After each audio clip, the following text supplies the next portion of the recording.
Assalamualaikum warahmatullahi wabarakatuh. Hamdan katsiran thayyiban mubarakan fihi kama yuhibbu rabbuna wa yarda. Asyhadu an la ilaha illallah wa asyhadu anna Muhammadan abduhu wa rasuluh. Laqad qala tabaraka wa ta'ala a'udzu billahi minasy syaithanir rajim. Ya ayyuhalladzina amanu taqullaha haqqa tuqatih wa la tamutunna illa wa antum muslimun. Kami sehat Bapak Ibu sekalian. Alhamdulillah. Ya, harapan kita sehat fisiknya, sehat pemikirannya, dan juga sehat ekonominya. Amin. Itu harapan kita. Semoga apa yang kita panjatkan, yang kita pintakan dengan usaha kita, ikhtiar kita Allah Subhanahu wa Ta'ala kabulkan. Mari sama-sama kita selawat kepada Nabi Muhammad sallallahu alaihi wasallam. Mengawali kajian rutin kita berdoa bersama-sama di Bismillahirrahmanirrahim. Allahumma inna nas'aluka ilman nafi'an wa rizqan wasi'an wa amalan mutaqabbalan. Di subuh ini insyaallah kita akan sharing terkait dengan Ayyamul Ushr. Ayyamul Ushr itu adalah 10 hari pertama di bulan Dzulhijjah. Kita sudah masuk di tanggal berapa ya? Tanggal 4 tanggal 3 ya?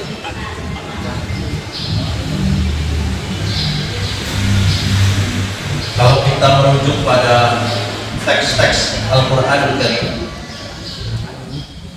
Allah Subhanahu wa Ta'ala ketika a'udzu billahi minasyaitonir rajim wal fajr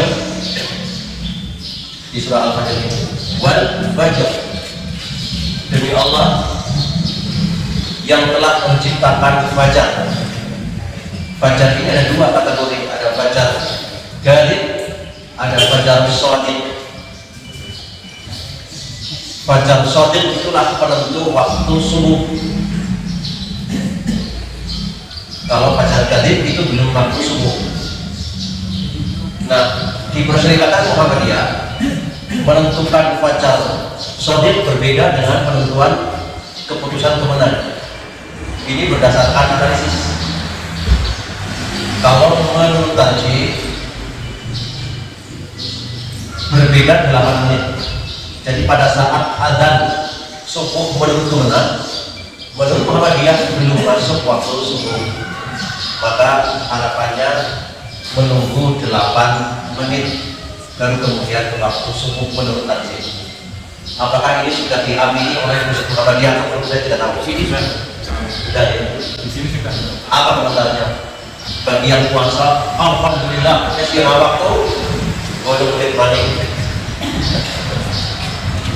Itu istihadiyah, tidak masalah. Itu yang namanya fajar. Wal fajar dengan Allah yang telah menentukan waktu fajar.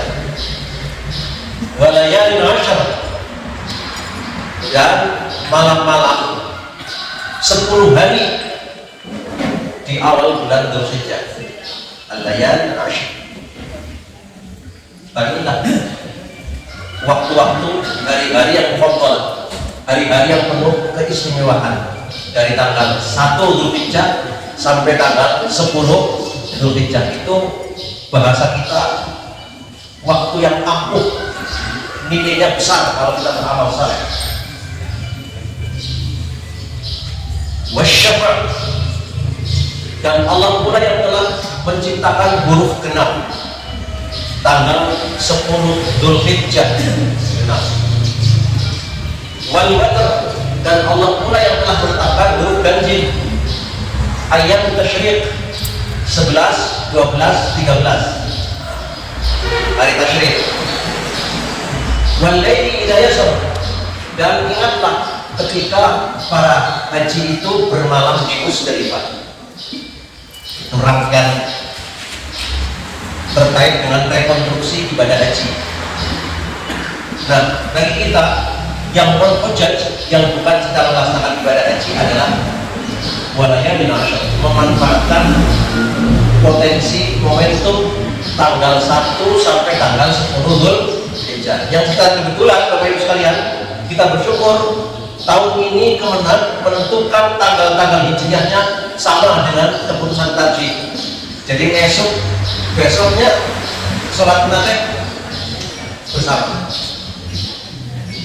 Akhirnya jatuh pada hari Jumat. Ini kan ya banyak orang tumben-tumbennya.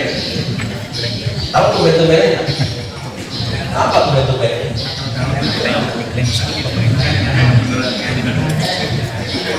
Padahal ketentuan falaki itu posisi bulan baru 1 derajat di atas ufuk. Karena kebiasaan warga Muhammadiyah menggunakan teori wujud bilang masuk. Nah, pemerintah yang biasanya menggunakan standar 3 derajat, itu sih 1 derajat.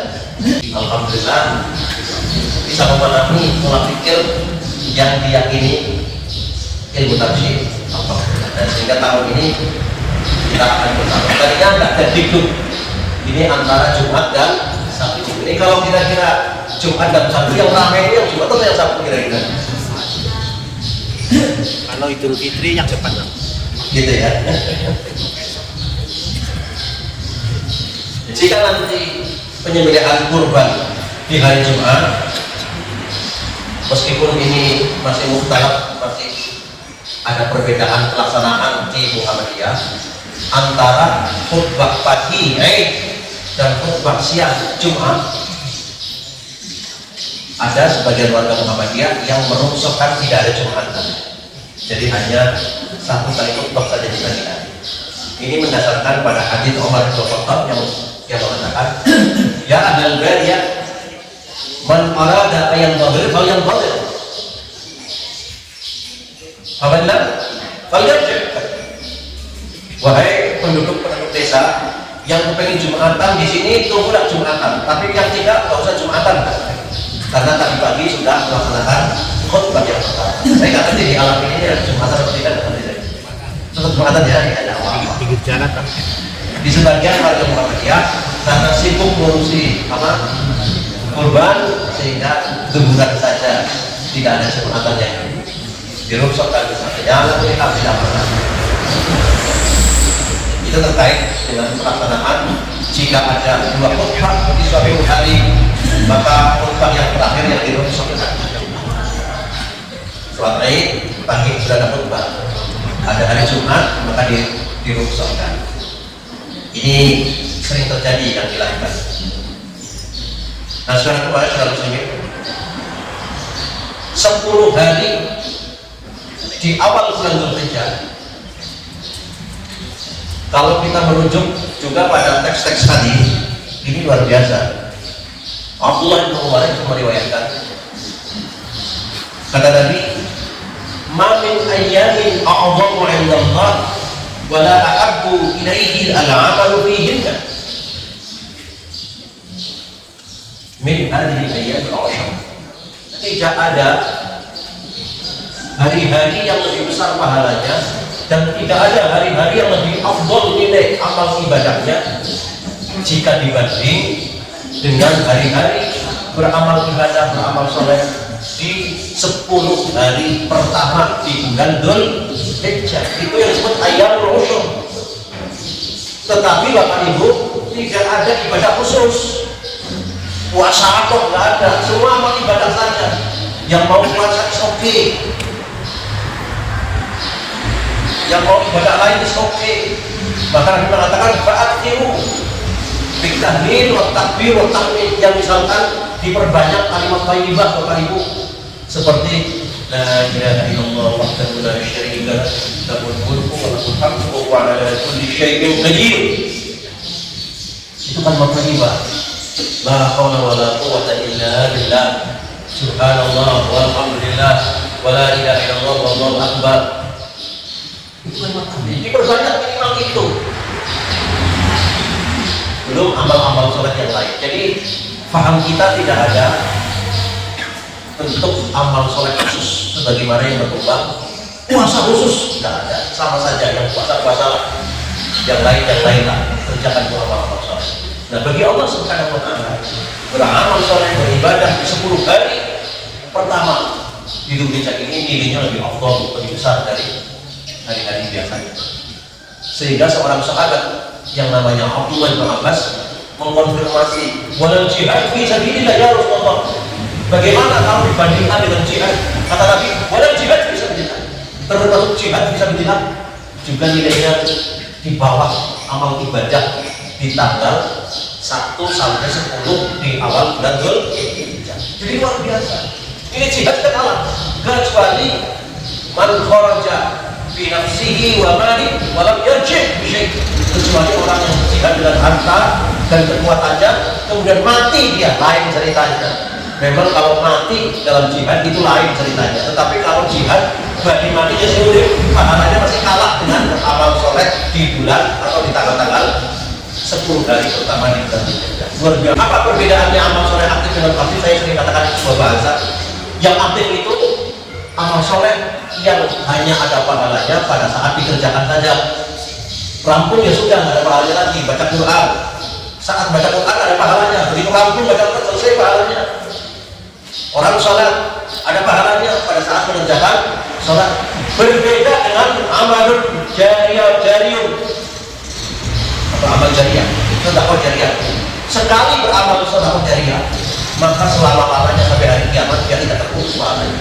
Itu bedanya, maka disebut aktif pahalanya tidak terputus. Dua-duanya penting.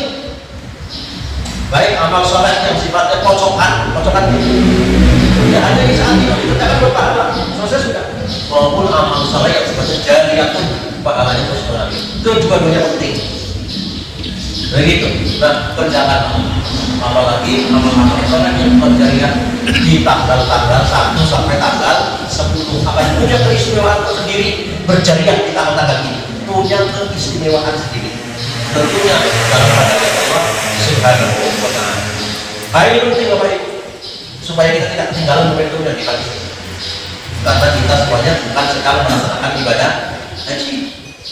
Ya Allah kasih sama-sama, yang haji juga hebat, yang tidak haji juga hebat, sama-sama kita kasih kepada Allah Subhanahu wa Ta'ala. Dan inilah yang namanya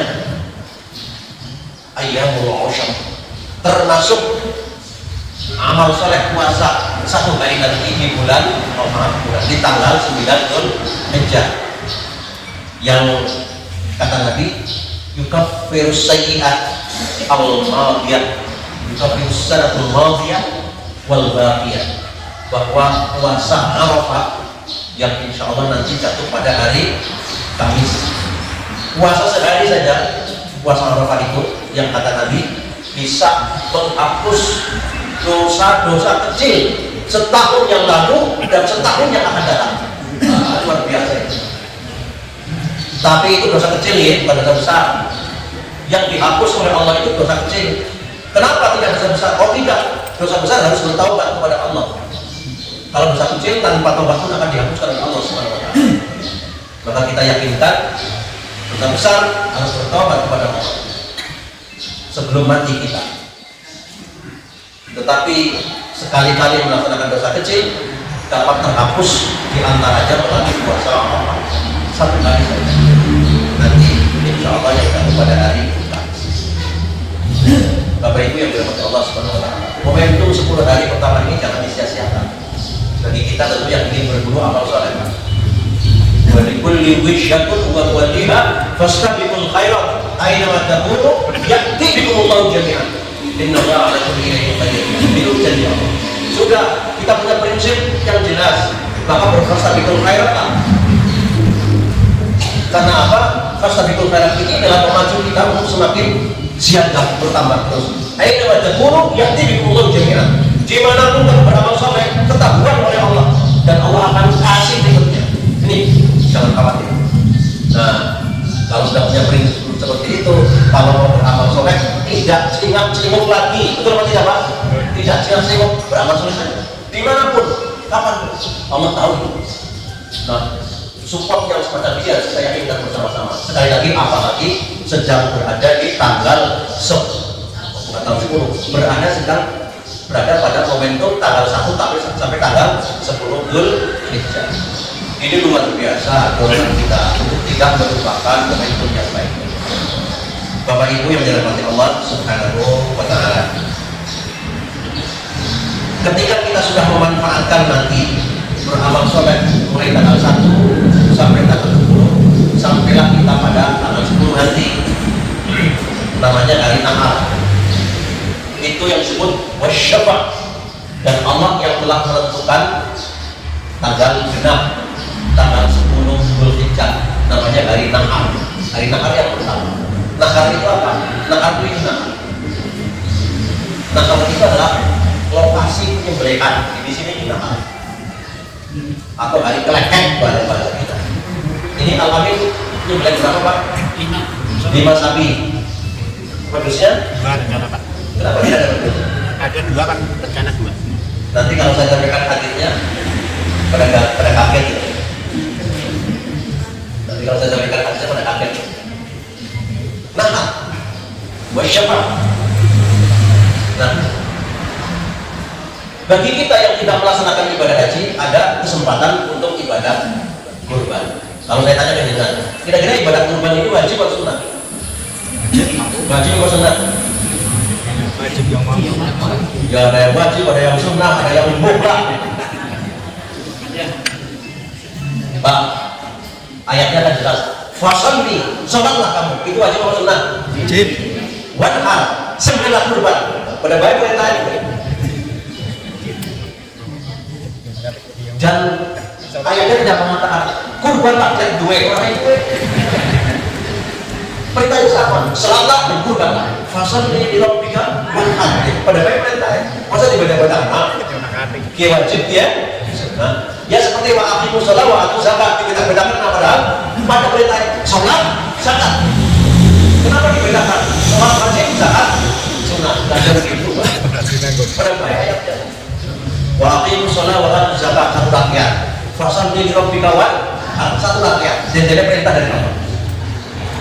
Nah, dengan ayat tadi kira-kira kurban ini wajib apa sunnah?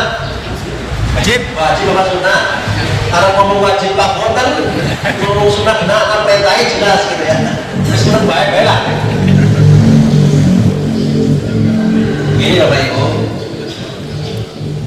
terlepas dari standarisasi itu tadi, tetapi sebagai orang yang ittiba Nabi, katanya kan ittiba, harus melu sama, melu Nabi apa melu yang lainnya. Nabi ini pernah berkurban maksimal.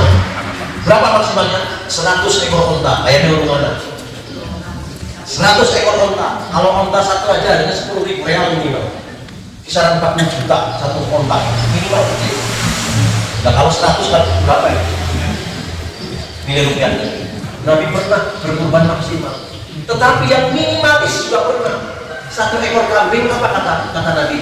Ini aku kurban atas nama diriku, keluargaku dan umatku. Itu kan minim banget.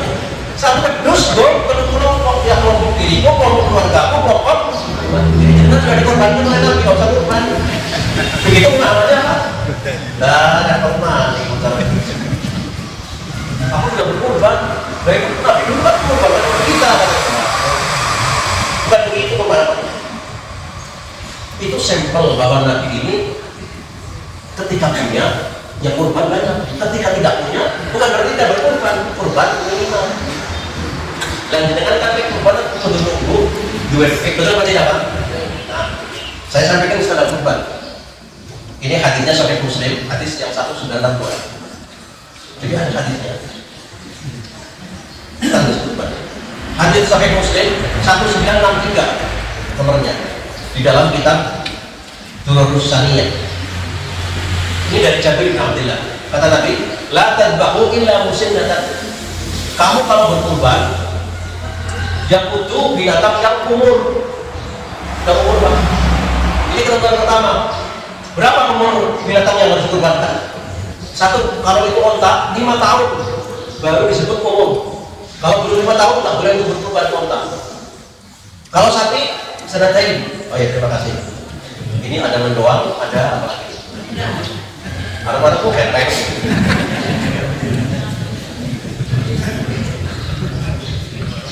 Musinak itu ada binatang umur. Onta 5 tahun, sapi 2 tahun, wedus setahun. Jadi kalau punya onta 5 tahun minimal bisa kurban. Jadi kalau punya sapi 2 tahun minimal bisa dikorbankan. Kalau wedus berapa? Nah, ketika standar kurban itu disampaikan oleh Nabi, ternyata ada sahabat juga yang tidak mampu untuk beli itu. Budgetnya kurang, low budget namanya. Beli kambing yang umur setahun saja nggak cukup duitnya. Gimana rencana kayak segitu? Pak, cukup cuma. Nah, karena ada sahabat-sahabat yang masih low budget, Nabi mengatakan, "Indah ayam surah alaikum." Kecuali jika budgetmu kurang, beli kambing yang setahun tidak cukup duitnya. Fatadbahu jid'atan min ad-dha'an, ya sudah, standarnya diturunkan lagi apa? Cempek boleh. Jid'ah, cempek pedus gembel, cempek domba yang boleh. Cempek selain domba nggak boleh. Karena nanti kalau harganya dhuwur semuanya, yang berkorban hanya orang-orang yang punya duit. Mensi orang duit juga bisa berkorban, standarnya diturunkan lagi, ya sudah, seharga cempek pedus gembel, namanya jid'ah min ad-dha'an. Ini sampai kan tidak batat lagu jid'atan, silakan cempek domba boleh. Nah, kategori cempek itu berapa? Atamat sittata sanawat, yang sudah di atas 6 bukan sanawat, saya kata asyur, sudah di atas 6 bulan. Jadi cempek-cempek yang sudah di atas 6 bulan berarti ditunggu 7 bulan, 8 bulan, 9 bulan, 1 tahun sudah boleh untuk berkumpul. Kira-kira di awal harganya berapa ini? Cempek-cempek itu 1.500.000. Nah, tahun ini supaya ada keadilan di desa saya, racing low budget pada umumnya low budget. Bisa uang berapa? Rata-rata 1 juta tahun. Saya cari itu cempek-cempek itu harganya hanya 800.000. 800.000 itu umurnya 8 bulan, 9 bulan. Berarti yang punya uang 1 juta sudah wajib tidak harus nunggu 3 juta, standarnya diturunkan oleh Nabi kok, supaya ada merata-rata. Kalau udah begini besok banyak yang berkurban juga udah begini. Amin. Saya sadar sama saya itu. Nah ini kalau mau berkurban jangan nunggu 3.600.000, kapan tuh ente? 1 juta bisa berkurban kata Nabi. Kayaknya kalau 1 juta banyak yang punya nih kayaknya. Cempeknya ya nggak ada. Cempeknya nggak ada. Lagi masalah mana? Bisa dari standar kami turun dari orang apa? Mau cempek dari orang apa kan? Tapi ya jangan diwadani, Pak. Kurban cempek. Ya jangan diwadani, sudah bersemangat berkurban tak diwadani. Ya berangkat dari cempek nanti akhirnya sapi kan gitu kan? Ya kadang-kadang menurut saya kadang-kadang lambe turah begitu. Karena mau amal soleh banyak, pamer diwadani juga, sedikit diwadani juga. Iya kan? Harusnya alhamdulillah ya tahun-tahun ini cempek ya alhamdulillah. Ya siapa tahu tahun depan bisa tingkat lagi. Itu pemahaman Nabi. Jadi fleksibilitasnya tinggi sekali. Maka panitia itu harus membuka peluang itu supaya ada pertama. Di suara burung Madani baru kita dingin dulu, makanya jangan pertanyaan. Tahun ini kelihatannya banyak yang sudah mulai mencoba. Bagi yang low budget, bagi orang-orang yang memang pendanaannya tidak bisa mengikuti yang standar musiman, bahkan dia ingin berkurban dalam rangka mengamalkan ayat tadi. Wanhar, karena sama-sama perintah supaya berkurbannya sudah kurbannya kelas dan kelas low, kelas misal apa diterima oleh Allah Subhanahu wa taala. Karena itu masih di tanggal 10 Dzulhijjah, masuk kategori ayam. Hebat sekali. Ada yang tertarik? Ada yang tertarik ini korban sumpah besok? Ya kata mereka, wah itu lagi enak-enak katanya. Tapi ingat ya Pak, sampai berdus. Kalau di Jawa nggak boleh Pak, itu ada ketentuan. Nah, apa bedanya? Tanya sama bangun kambing, bedanya apa? Antara cempe domba dengan cempe Jawa, apa bedanya? Tanya loh, takut berdus. Luar biasa itulah. Nah, kalau metode ini kita buka ke publik, maka tingkat kesadaran berkorban itu banyak Pak. Tidak harus nunggu 3 juta teman, tapi 1 juta pun 200.000 pun ternyata sudah kita berkorban. Dan kalau kita di hari H itu punya budget segitu, ya ada kewajiban wanita. Nilainya apa? Taqarrub ila Allah. Dalam rangka apa? Taqarrub ila Allah, mendekatkan diri kepada Allah dengan harta kita. Itu kan ada ayatnya, wa anfiqu fi sabilillah bi amwalikum wa anfusikum wa jahidu fi sabilillah bi amwalikum wa anfusikum. Kamu taqarrub berjihadlah kamu dengan harta, dengan kemampuan, baik bagian daripada kita berjihad dengan harta kita. Dan itu nilainya luar biasa, karena dalam gerakan kurban ini nilai sosialnya luar biasa. Yang dalam teks lain, malam yahtam bi amril muslimin falaysa minna, yang tidak peduli dengan kebutuhan orang Islam falaysa minna, orang pantas dari umat Nabi. Jadi kita dituntut supaya juga andil memikirkan kebutuhan orang lain. Jadi berislam itu nggak cuma untuk diri sendiri, ya sebisa mungkin. Karena mampu kita hanya bantu tenaga, sumbangkan tenaga kita. Karena kemampuan kita hanya membantu pikiran, sumbangkan pemikiran kita. Syukur-syukur ya pemikiran, ya tenaga, ya harta. Sumbangkan itu untuk kepentingan bersama. Jadi saya kalimat itu.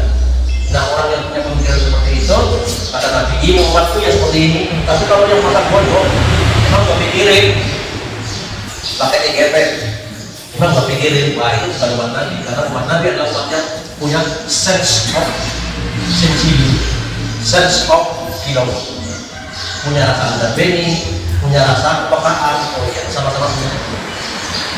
Allah tidak bersama-sama kita. Apa yang dia punya, ambillah dalam turut serta membantu orang lain. Ibadah kurban itu sampai ke sana. Lebih hebat lagi, nanti panjenengan bisa baca di Al-Hajj ayat 36. Apa nilai kurban itu? Ternyata Allah menyatakan, A'udzubillahi minasyaitonir rajim, wal budna ja'alnaha min sya'airillah lakum dinul baik. Jadi binatang-binatang yang disembelih kurban itu, ada unta, ada sapi, ada wedus, sampai cepeng begitu ya. Pada saat klekek itu adalah min sya'airillah, termasuk simbol-simbol kebesaran Islam. Jadi semakin banyak yang diklekek, semakin besar nama Islam. Tapi semakin sedikit yang diklekek, semakin redup nama Islam. Jadi kita dipertaruhkan. Dan itu dia syahadu mana kita lakukan, harus bersaksikan. Masjid Al-Amin Wananja berkurban 100 ekor cepeng. Sampai ke supaya tidak hilang. Karena kurban itu bukan disembunyikan, harus syahadu mana dia ada. Itu yang di Al-Hajj ayat 28. Harus disaksikan, dipublikasikan, karena itu adalah menyangkut pada negara Islam. Mulanya Pakistan taruh India pada belum gara-gara itu Pakistan kan mengumumkan saya akan membeli sapi sekian ribu, India kesuk kurang ajar kayak Syiah. Jadi pertarungan India dengan Pakistan lebih banyak karena kasus keagamaan, termasuk sekarang lagi perang ini. Kata itu sapi yang India dipuja-puja, nangarin Pakistan malah di kesuk Syiah. Nah, wa may yu'adzim sya'irallah, barang siapa yang ikut serta membesarkan syiar Allah, fa innaha min taqwal qulub, itu ayat. Barang siapa yang ikut andil membesarkan syiar Allah meskipun sekeras cempek, fa innaha min taqwal qulub, itulah pancaran jiwa. Hebat banget. Hebat itu ternyata di depan Allah Subhanahu wa taala. Hebat itu orang berkorban. Itu pancaran iman yang luar biasa. Sebab itu gerakan apa namanya? harus kita semangatkan. Apalagi hadisnya sudah kita baca, ternyata standarnya sangat fleksibel, jadi nggak ada bahasa Melayu dari jeratan hadis ini. Wah, sejuta bisa berkorban. Karena itu semuanya adalah dalam rangka apa? Syiarul Islam, kebesaran nama Islam. Nah, apalagi sekarang sudah sangat modern. Muhammadiyah Jawa Tengah dengan gerakan rendangmu itu lebih modern lagi Bapak Ibu. Jadi daging-daging kurban yang disembelih itu bukan hanya dimakan saat itu, tapi bisa dijadikan sebagai ketahanan pangan setahun yang akan datang. Namanya adalah gerakan kurban tergantung,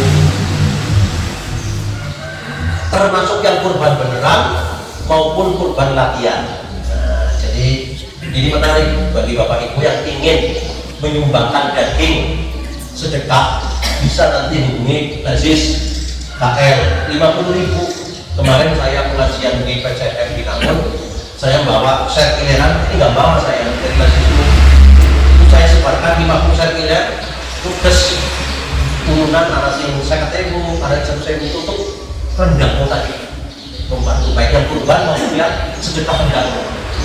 Sekat lembar tugas pesan semuanya yang besok akan diberikan sapi untuk disembelih melalui program rendang Jawa Tengah.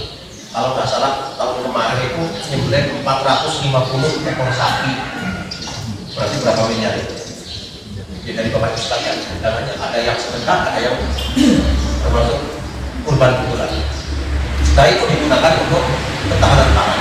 Dan alhamdulillah respon pemerintah Jawa Tengah luar biasa dengan program ini karena bisa membantu menangani stunting. Apa stunting itu? Kurang gizi ya, kurang gizi. Itu luar biasa. Ini mirip seperti daging-daging yang disembelih di Mina, semuanya dikawinkan untuk membantu ketahanan pangan. Jadi bayangkan kalau 4 juta yang gaji berarti minimal 4 juta binatang yang disembelih. Kan nggak mungkin dimakan dari itu. Semuanya itu banyak yang dimasak oleh pemerintah Saudi dan dikawinkan menjadi program ketahanan pangan. Itu sebuah kebudayaan dari wilayah Jawa Tengah nyoto program itu. Alhamdulillah sudah tahun yang ke-7 Bapak Ibu, hebat sekali sekarang. Dan itu sudah diakui oleh bukan hanya dunia mengakui gerakan bahwa Muhammadiyah punya kepedulian sosial yang sangat tinggi yang belum dilakukan oleh ormas-ormas lain. Hanya Muhammadiyah itu diakui oleh dunia luar biasa. Karena kita gerak cepat. Namun yang ingin peduli dengan jumlah 50.000 minimal bisa bersedekah rendang. Nah, apalagi sedekahnya 50.000 di hari-hari 10. Wah, luar biasa Bapak Ibu, monggo digerakkan saja nanti dari semuanya. Saya kebetulan hari ini nggak bawa sirkulerannya sih, ada biasanya ada. Nggak semua ini bisa membangun peradaban di depan. Kita memang dilatih oleh Allah dan Rasulnya menjadi orang yang punya kebenaran. Sekali lagi bahwa Islam yang kita pahami bukan Islam untuk diri sendiri, tapi Islam untuk mujtama, Islam untuk kebersamaan. Yang selamat dengan selamat, kita selamat itu bahasa kita. Orang yang selamat dengan enggak. Jadi Islam yang punya kebudayaan ini yang kita pakai. Apa yang kita bisa bantulah. Syukur-syukur tenaganya, syukur-syukur pikirannya, syukur semuanya. Ya tenaganya, ya pikiran, ya harta.